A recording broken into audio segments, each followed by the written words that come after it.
So I will start by saying that Meryl Wagner had an illustrious career, and because of that, I'm going to have to read her bio. I could never have remembered it. For over 55 years, her work on steel, slate, and stone has been exhibited broadly in cities throughout the United States and Europe, the Netherlands, Belgium, Italy, and most recently in Berlin. A founding artist of the legendary 55 Mercer Street Gallery in 1970, she has installed series of solo exhibitions there in Julian Preto's unique spaces, at the inventive Ben Shahn Galleries, at William Patterson College in New Jersey, at the William Traver Gallery in Seattle, and in the Sundaram Tagore Gallery in New York. Recent major group exhibitions include Come Together, Surviving Sandy, Year 1, at Industry City in Brooklyn in 2013. Her work is in permanent collections of the Rose Art Museum, Brandeis University, Gemeente Museum in The Hague, Long Island University, Brookville, Richard Gluckman Architects, New York, and the Chase Manhattan Bank in New York. In 2006 alone, she received awards from the Andrew Carnegie Museum, Pittsburgh, the National Academy of Design, New York, and the American Academy of Arts and Letters in New York. Wagner has been a member of the American Abstract Artists for 40 years and served as president from 1982 to 1985. She has taught at Princeton, the Parsons School of Design, and the University of Puget Sound. Deep breath, last.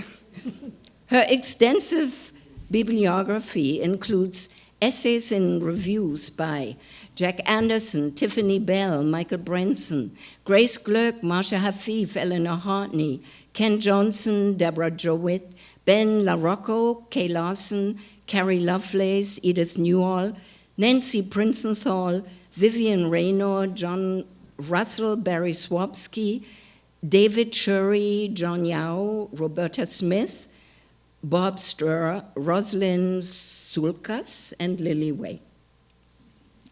So we decided, in order to really show the extent of Meryl's work, which is enormous, she was a prolific artist and she worked in many different materials, that we would really show many slides.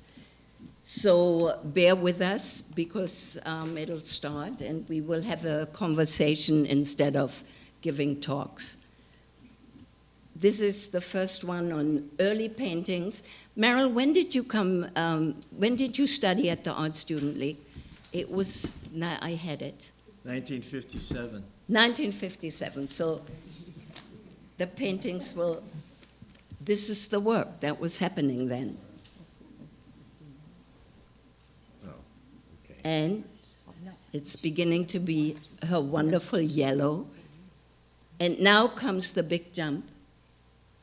In 1965, she began to make these abstract paintings. You know, I don't want to just flip through this and talk. Why not? Can you? No, well, could you do it? I think you might be better. Well, why don't we just maybe go through them and And then go Yeah, back. Okay, We'll so, just get a you know, we're quick kind of survey. working this different out genres, yeah. with everybody. So these, you know, these paintings. And again, here comes an amazing All right, so I step. wrote about these. Great. Thank you. Keep going. Oh, go back to that one. Yeah. The one- Mike? Is he here? Oh, God. In the back. So Meryl studied with Edwin Dickinson, a wonderful artist who was a tonalist.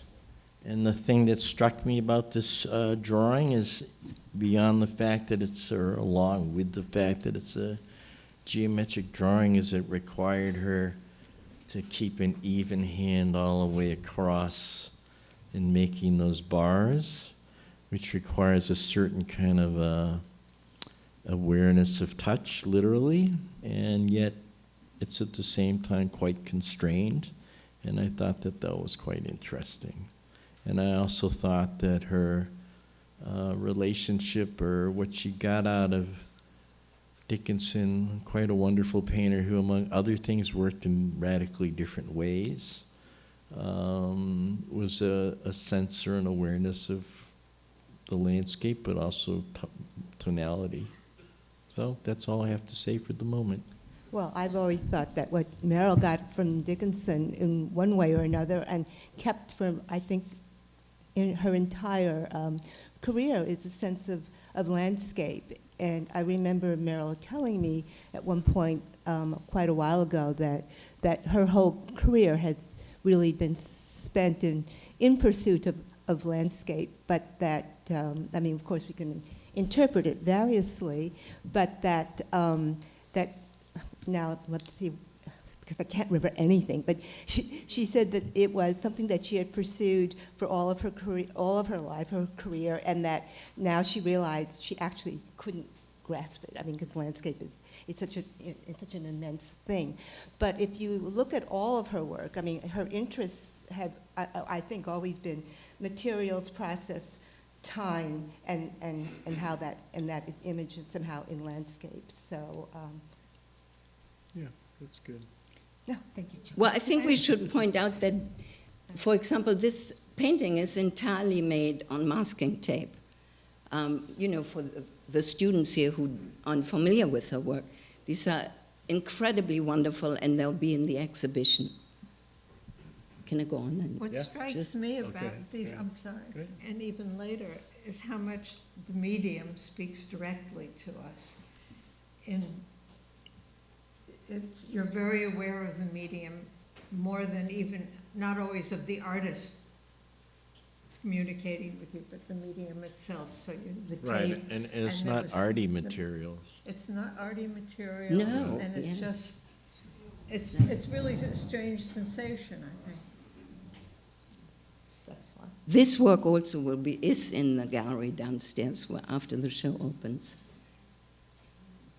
So is this one.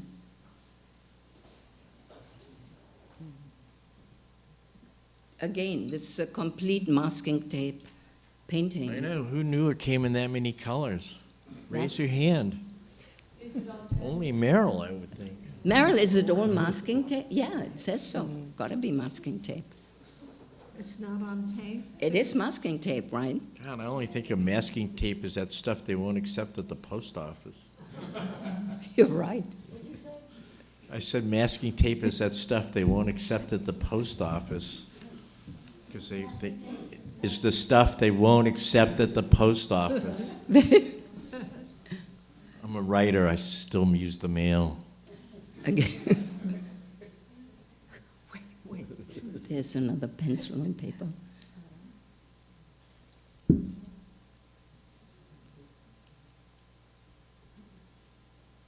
Also, they're about time. If you think of a certain kind of abstract, you know, Frank Stella says what you see is what you see. He's trying for a certain kind of immediacy. And these are really at the other end of the spectrum from that. They're about time and sequence, and time being a sequence. Yeah. And then implied in the use of the masking tape is a sense of that nothing's permanent, right? Which you don't think, art always, there's that always that kind of sense that it's permanent or long-lasting. And then these works, what I was struck by was the sense of vulnerability and the sense that they weren't permanent, that they could come apart, that they could decay in some way. Well, that's half of Meryl's project, I think, is Yeah. that sense of impermanence. And I don't know how many more of these masking tape pieces, but when we get to the, well, like the Gravelly Lake works where you go directly outdoors into nature, I think that becomes very clear. I mean, the impermanence, but also the reaction to art materials, which is itself a metaphor of some kind.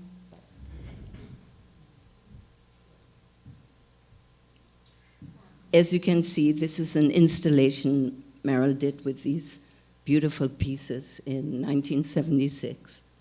It's interesting just how much rhythm they all have. Mike, You do. Mike. Oh, but you do read them up and down, and there is a kind of jazzy Rhythm, yeah. quality to them.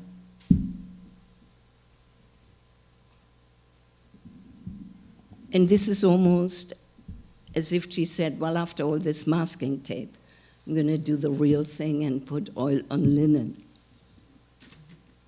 It's a lovely painting.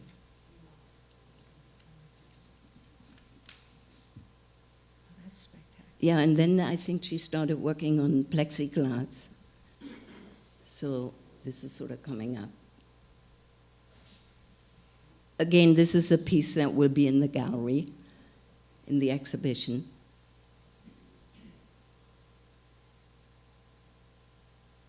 Tape on plexi. Yeah, this is actually tape on plexiglass. Oh, this is wonderful. They're lovely. They're very strange colors. Also, charcoal you think of as being absorbed by the surface, and Uh-huh. plexiglass is hardly an absorbent surface. Do you want to know how, what the process for this is? Yes. On the panel, the image on the left is tape laid down, that's cloth tape laid down and drawn on with cotton crayon. Yeah, That's the left that was image. The left of, the image on the left is strips of cloth tape laid down vertically from top to bottom, side by side. And then it's drawn on with Conti crayon. Then the image on the right side, the tape that is strips of tape, those strips of tape were laid down on top of the panel on the left and pressed down and then peeled off and put back on another strip of plexiglass on the right, which is now on the right. And so that you see the rubbing of the image on the left side. You look through the plexiglass so you see the image that was rubbed off of the strips of tape.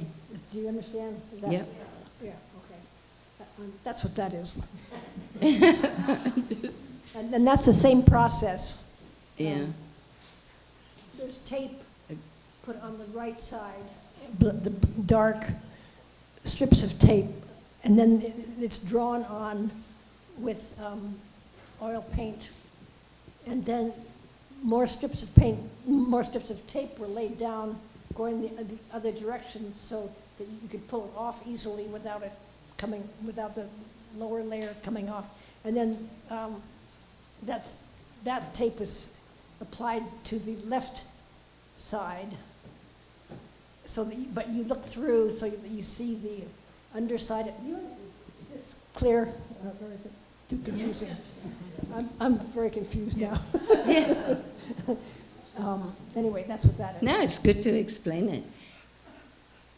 And this is tape and tape and tape on plexiglass. These, these are beautiful. I think this one, Rachel, are you here? Is this one in the gallery? No, Cordy. This one is in the gallery, right? If it's not that one, it might be one. But these are so luminous. They are gorgeous. It's not this one, but it's the same. And these are so interesting. John, did you see those? No idea. That's the back side of the tape. You're looking through the,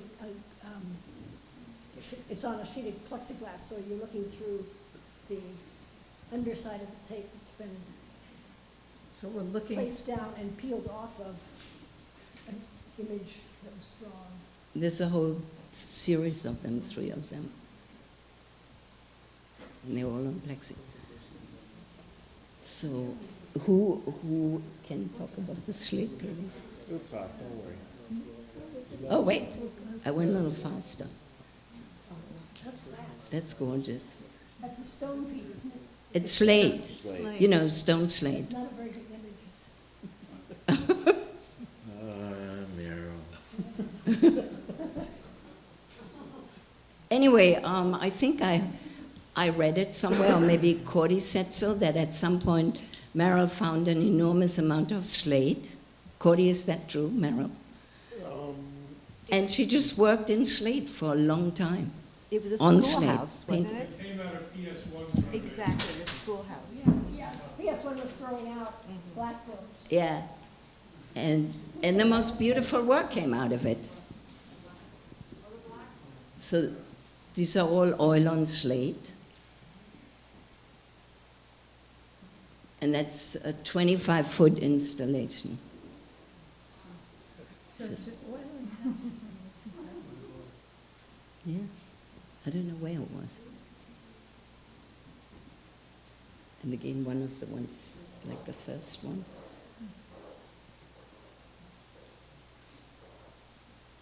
There were 2 panels, but I only had an image of one. But the other one looks pretty much the same. I'm just flipping through them, but now I'm going to stop so somebody can talk. Oh, no, we like looking at them. Oh, come on. We're We want to hear something. Well, just the. Well, it is some sort other- of interesting because it's an artist, and so that's all you can do with an artist is look at the work. Really. Well, some of the things too is that Meryl, I think, tends, as she has also said, to use what was available, that she liked to use materials that were at hand as well as images that were at hand. So in a way, I think that is also part of the impetus from, shall we say, maybe 70s, where subjects could be quite ordinary, and the emphasis could be on that. And Meryl takes it again in many directions, but slate, since she got this bonanza from the schoolhouse, was a primary material for quite a while. If not, I don't know. You must still have some left because I still see slate around.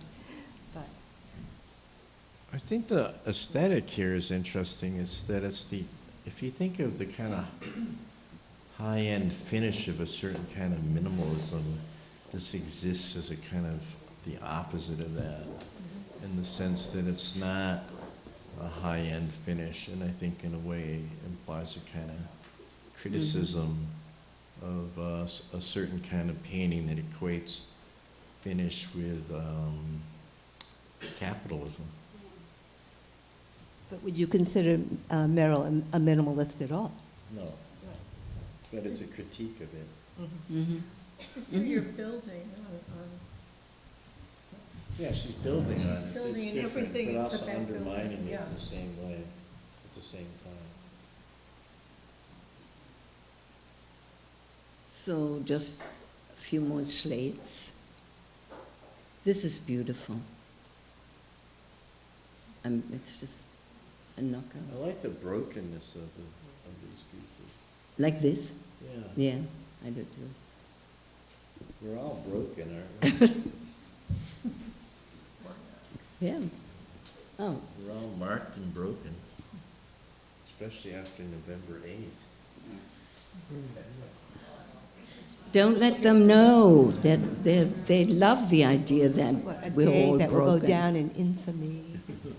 here. It That's really also, is. Meryl, that's also slate stone, or stone slate, what you call, right? This is a, I mean, it looks like something you could find in the street, right? It's part of a slate blackboard. Right, but I mean, as a piece, it's like, it doesn't look like art, it looks like something you could find in the street, and I think that's its strength, actually.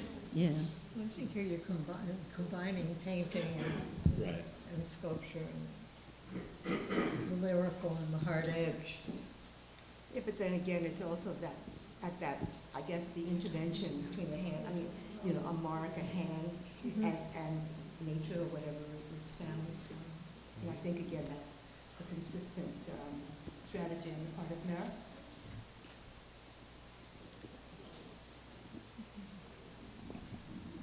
Leo's other piece. Who was Leo? Meryl. Leo Wagner, a friend of theirs. Oh, yeah. I thought it was Leo Steinberg.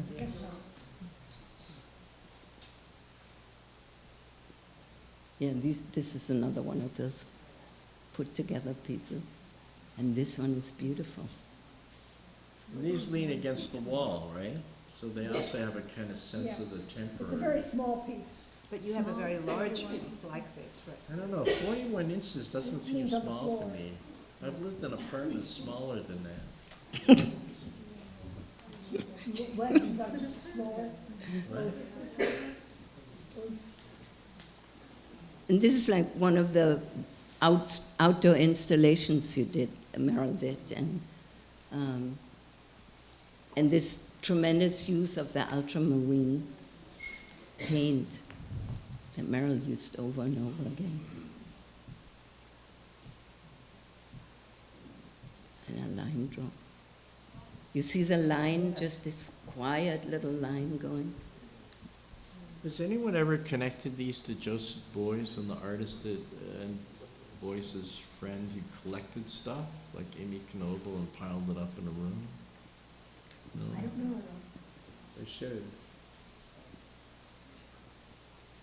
It's funny, in all of these, it's the small detail jumps out at you, like the little hole. You know, Yeah. there's only- And this, I naturally thought she had drilled the holes, but no, she found that piece and then decided, I'm making this piece out of it. You know, she found the slate with the holes in it and made that piece out of it. It's a weaving. It's a cat's cradle. Oh, yeah. Yeah. You have a staff. Yeah. And also, I mean, you can see it, in its own way, it pays homage to someone like Eva Hess, right?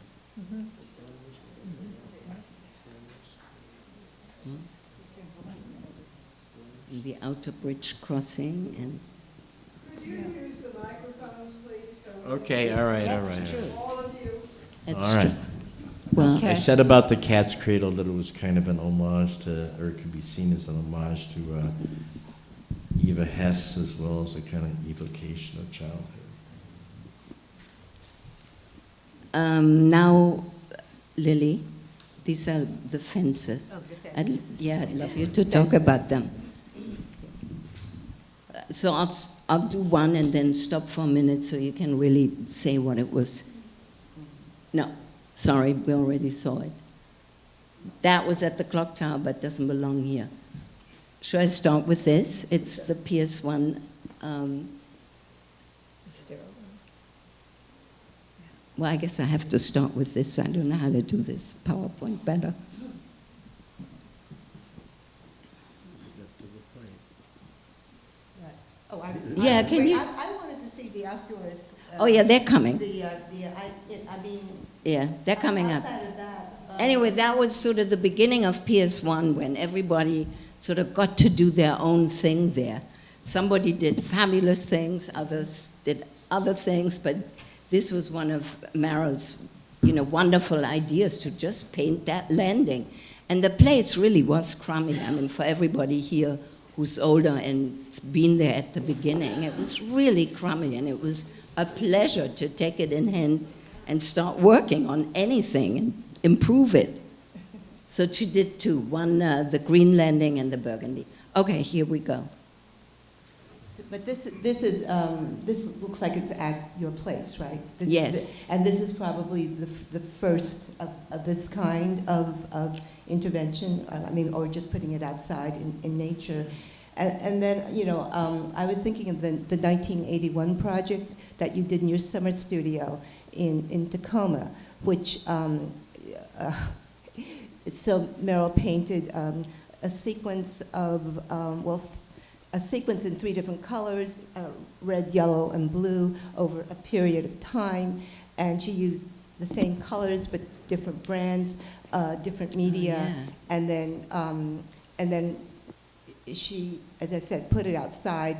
They started at different times. One, I think, started in 1983. The next one was the next year, and the one was the year after. And then she photographed the whole process. So in a way, they're kind of like a timepiece. Yeah, a we clock. don't have images Yeah. for that, but Oh, look, this sorry. is a timepiece. And you know, they endure or they don't. But you begin to see how it is affected or how it collaborates Yeah. with nature. Look at the next slide. So this is again about the impermanence. I mean, Yeah. or lack of it. I mean, or even permanence, because you still have traces. They don't completely disappear. But anyway, Meryl tends to she usually documents her project with the catalog, and the one that we're not seeing, but the Gravelly Park project was documented with a little book called Notes on Painting, which I actually love this little book. It's very simple.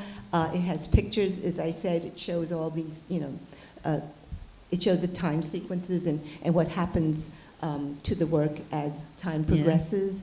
And the book has very little text. I think I can read the entire text of the book. The first says,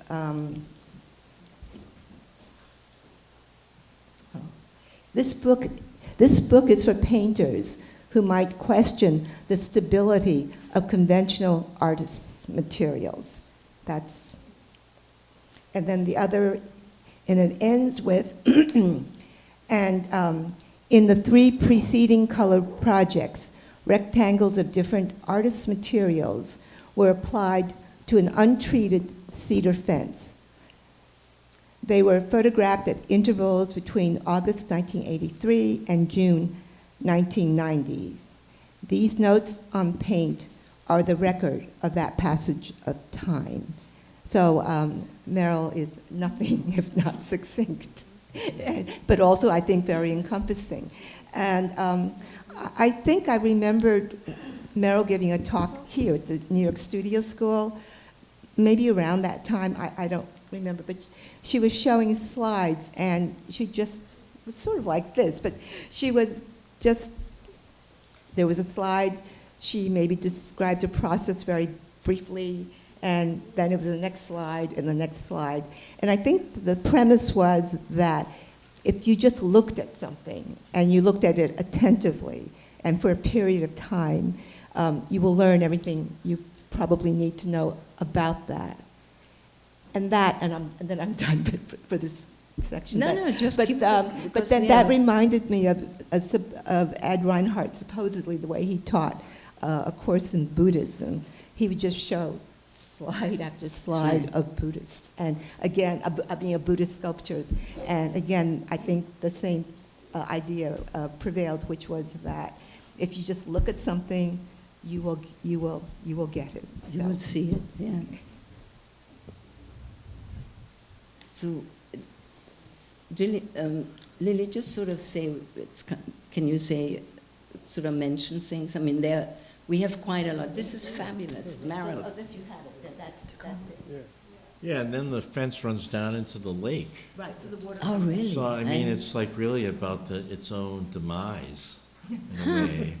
And I mean, it's, again, you kind of think of art as being about permanence, and here's work where the fence runs into the lake. It's like it's about its own demise. Yeah. Well, there's this funny remark that Jasper Johns made. He was talking about Leonardo da Vinci, and he was talking about the deluge drawings, and he said that one of the things he liked was a man willing to look at chaos and not turn his eyes away. And in a way, I feel like that's something that's common to these works. It's about someone willing to look at chaos and not turn their eyes away. And basically, we always turn our eyes away. No, we live in New York. That's not No, chaos. it's chaos. It's anarchy. It's chaotic and chaos are two different things. Yeah, but maybe it's about independence, because I think what Meryl does too is she just lets the work take care of Yeah. itself. Yeah, yeah. And so, so it's not exactly abusive, but she's not taking care of it, Yeah. Because once it goes into the world, then perhaps it's on its own. And look how Going livid toward the colors are. completion. Yeah, what? tumbling toward completion.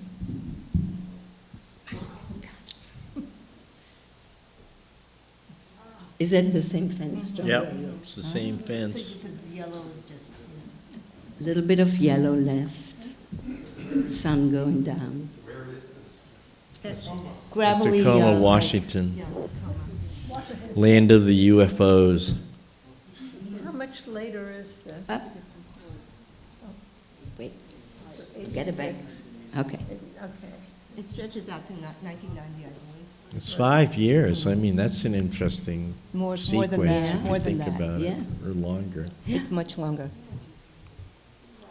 This is wonderfully faded. Will, you had, I just wanted to point out that I think that each of those squares is the same color with a different brand. Right. Oh, really? Oh, that's the All one. those are cadmium yellow, but each square is a different brand name cadmium yellow, and that was it. Interesting. Quality of the Yes. material. Same with the blue squares on the other slide. Right. It's the same color, but different brands. But it's not the same color, it's the same label of color. Right. right. But I think she also uses a pastel. I mean, they're different media too, really. So, Pastel, I mean, that yeah. alone suggests an instability, right? That you can have all these, quote, cadmium yellows, but really language in the material itself is unstable. Well, I remember as a kid looking at that while she was painting that, and she told me that, and I thought to myself, well, then what does cadmium yellow mean? Right, Yeah, exactly, that's a big Yeah. question. right? You taught him well. Cadmium yellow, is there any such thing? Cadmium yellow is usually consistent, but Naples yellow, that is a total mystery. What is But Naples do you yellow? want my mic? And if you have things you remember and you can talk about, yeah. I mean, that was a really important concept to me when she did that, so. I mean, I already said what I wanted to say, so. All right, I'll keep it. Yeah, no, just, If you, this is all being recorded. If you don't talk into the mic, it won't be recorded. Okay. do you remember this fence? Yeah, Looks it's beautiful. the same fence. Same It's fence? as the yellow. Yeah. And these are all these pieces, I think, were about that concept, which is that they're all called cadmium red or cadmium blue, or not cadmium blue, but I don't remember what it was, but, yeah, okay. There it is. So, But it raised the question, what does that mean? What is cadmium blue? It's the question Ludwig Wittgenstein raised, Depends on the brand, on the right? It Language depends is on the not interpretation. transparent, Right. right? That's basically the Wittgenstein issue, language is not transparent. We somehow got back into the slate. That's fine. Can't be perfect. Time's not linear. We're getting into the stones. This is a really big, important aspect of Meryl's work. You know the stones. Yeah, she painted on rocks or stones. They were outside. They were a total mystery to me when I first saw them. I just stood there and scratched my head. Always a good thing if you stand there and scratch your head and don't know what you're looking at. Sorry, but another fence is coming up. It looks like we're jumping a little. This is quite recent. Where's that fence, Meryl? Also in Tacoma? Yes. It's beautiful. it's a very long fence, It's what? a long fence. Yeah. What's interesting, Let me go back to the fence. Okay. what's interesting is how the painted forms have a solidity that competes with the, platform they're applied to. So they're playing against that and communicating that Yeah. way. I mean, Yeah, yeah. it seems like a conversation between surface and background. Well, I guess this is all part of installations, so. Yeah, but it's also all part of landscape, right? Yes, and it's all part of, that yeah. whole, going into nature and then the different manifestations of it, so. I believe that Cobalt 10 was also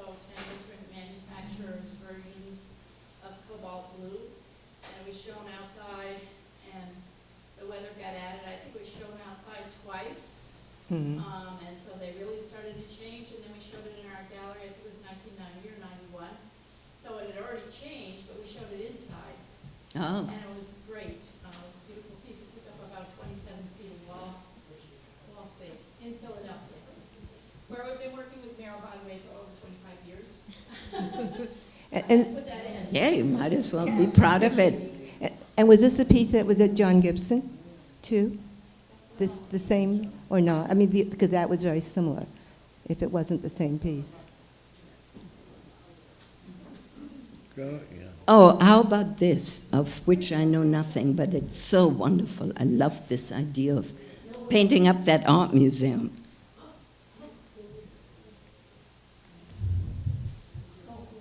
Cordy, do you remember anything about that when Meryl did this? I never saw that. Oh, you never saw that? Ah, yeah, I don't know. I think it's at CW Post College, right? Oh, it's in It's Long actually Island. supposed to It's be in Long one Island. word. It's supposed to be one word, Hillwood. Oh, sorry. Yes, of course. It's a museum that's near New York that probably none of us go to more than once every 5 years. But nevertheless, it's there. And the paint is still on there. And the paint is, Yes. What? It's, Yeah, yeah. yeah. The paint is still on there. Oh, yes, and here's a whole other set of what you did with stones. Again, it's like vulnerable, right? You feel like someone could come along and just move them around. Kick 'em off. Kick them, Yeah. screw with them in some way.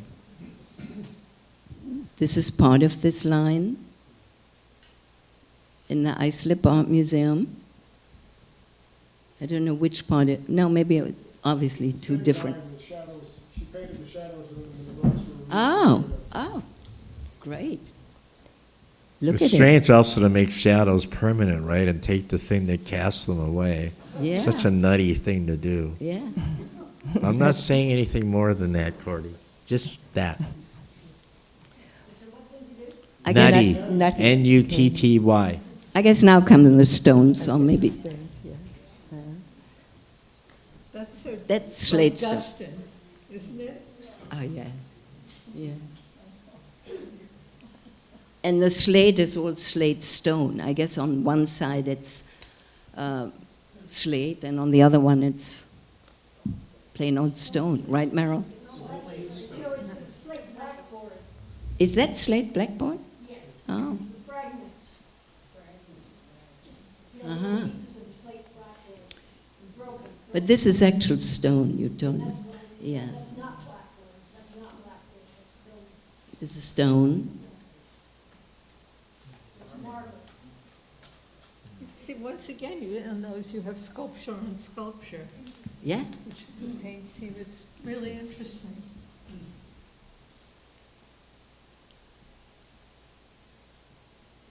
Oh, real stone-looking stone, and these lines on there. I love that. I feel like there's something left over from a construction site, Yeah. you know? Like you snuck out at night with your friends and stole it. No, she would ask Cordy and I to go carry them. That's what I thought. We wanted you to confess. That too. You got your children to become thieves at a young age. Yes, but in the name of art. But it was all in the name of art, whoever he is. Hey, Lily, Lily, What? those lines on the stones? Yes, I think. No, I was Yes, going to no, what ask are you. those lines? I was going to ask you how you sort of see that. How you see that? Yeah, well, just, again, I think, juxtaposing geometry with natural forms and a combination, kind of a 1-2 punch that Meryl likes. But I was just thinking of her shadows, because I don't know if we've come to them, but the boulders where she paints, she leaves the boulders, but, and then she paints the shadows, and she clocks them, so it becomes really like I said, a kind of timepiece. So I don't know if they're going to come up, but that I always found those extremely provocative projects. So. Oh, yeah. And more marble, stone. Did we have this piece at 5 Miles? Well, something, I loved that piece. They feel so temporary, in a way. I mean, stone you don't think of as temporary, or slate, but they feel broken and temporary. Yeah. I'm going to start weeping. But you know, on the floor, they are grounded. I know, but it's like really a contradiction, right? They're grounded, they're heavy, Yeah. the line is delicate. Yeah. You feel like they're broken. Yeah. I mean, it's like all of this in one, which you don't think, I mean, in a way, it's hard to get all that kind of feeling into a single piece. But the delicate line, too, is holding the heavy things in place. I know, Too, another yeah. contradiction, right? For me, I think a lot of her work, for me anyway, has always been about decay and about the relationship she has between art and nature, and which includes the weather as well, especially in the outdoor installations. The weather is really a big part of washing away those paintings on the fence, for example, because each square is from a different brand name of color. When the weather attacks it evenly or not so evenly, but the colors change even more over time, and I think that was always interesting to me. Plus, the rocks on the floor, on the ground outside, you can see how decaying they are and how the paint washes off and then changes the rock completely. That's just me. And this very delightful piece is also going to be in the gallery, in the exhibition. And so is this one. That's really a strange piece. Yeah, it's like moth or like swampy stuff. It's all, as Lilly said, it's always about landscapes. Yeah, it is beautiful.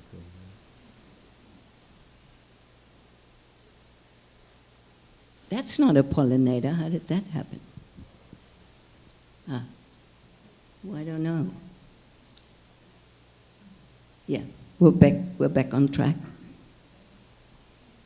Yeah, and there's a whole other set of kind of wild stones, stones you pick up on the beach if you go to Maine. Is there some mystical significance? Well, maybe just more of a sense of place. I mean, giving it a sense of place. Yeah.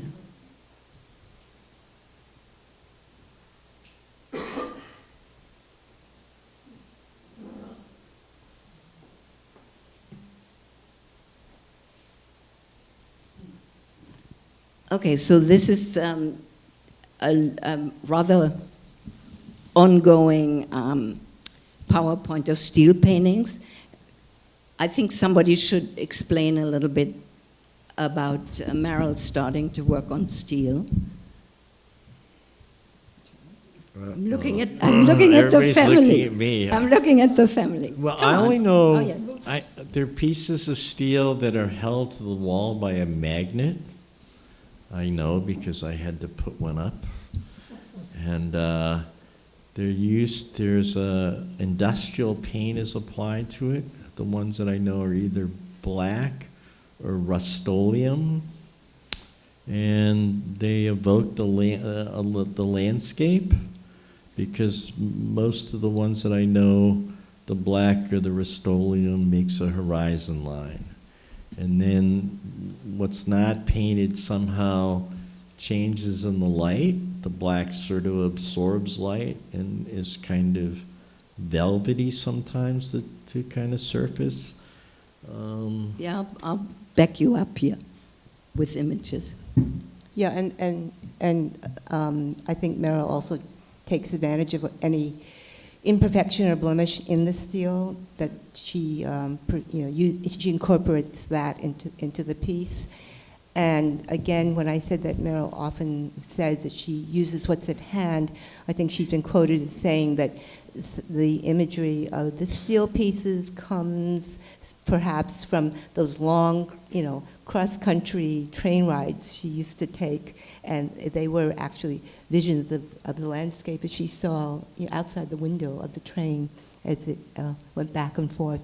But I never really asked her why she didn't fly. Now, there are those little details, like at the edge, the little chip where basically your whole focus goes right there. On the upper left, Yeah. tiny little cut. And I'm sure that's accidental, right? But it really is a kind of powerful device. I wonder if it's accidental. Can you see it, Meryl? That little cut on the upper left on this piece, did you make it or was it there? Oh, it was there. Uh-huh. It's so perfect that it should be there.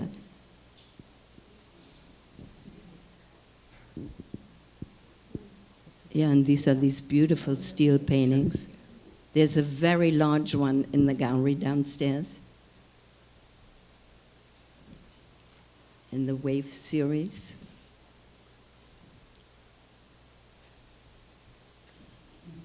I'm sort of flicking through them. I mean, just stop me if you want me to. Yeah, This is a do a wonderful Q&A. one. Yeah. What? Then we can just ask. So I don't think Q&A for people here. A Q&A. What? I don't know if they're going to show these other paintings, but there's also the paintings you do where you look out the window and do flowers or bushes or whatever is out the window.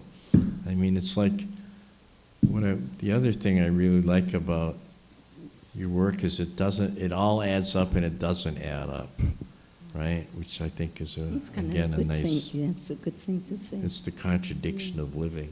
Yeah. There's also the tension always between the lyrical and then this is just a suggested lyrical Yes.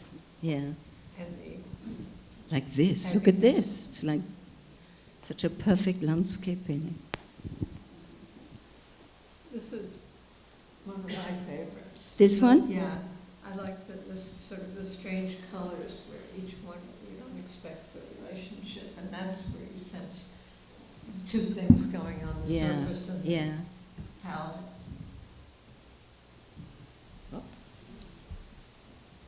Ah, this is another one. That's the one you love. This is also in the exhibition, and again, it has that little nick on its side. This I love this. It's like my memory always goes down and down. And the strips. And again,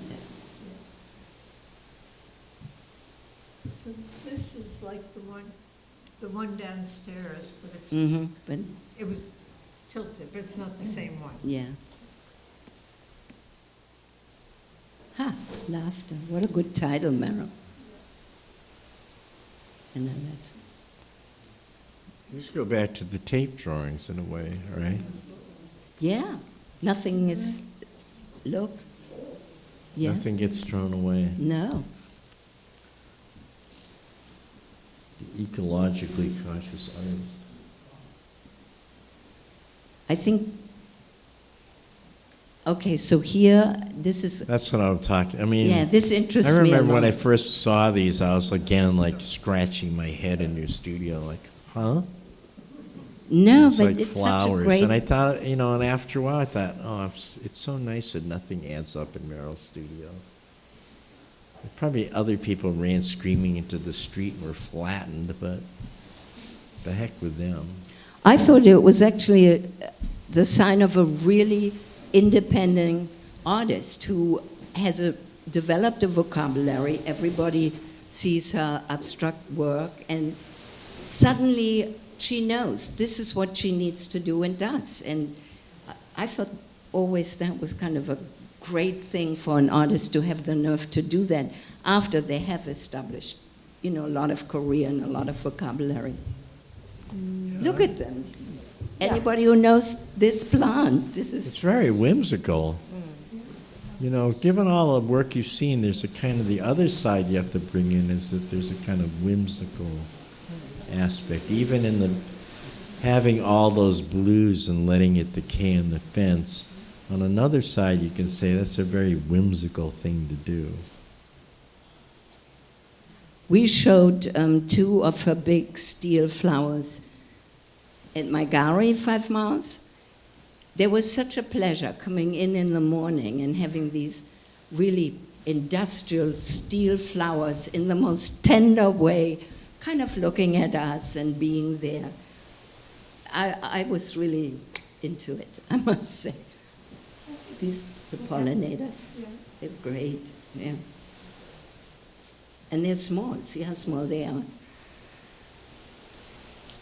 And I think we're ending up the steel. Okay, I have to now, Cordy said I could tell this story because he told it to me. This is Cordy's coming of age moment as an artist. He and Meryl were in the basement or in her studio moving these pieces around to find just the right position.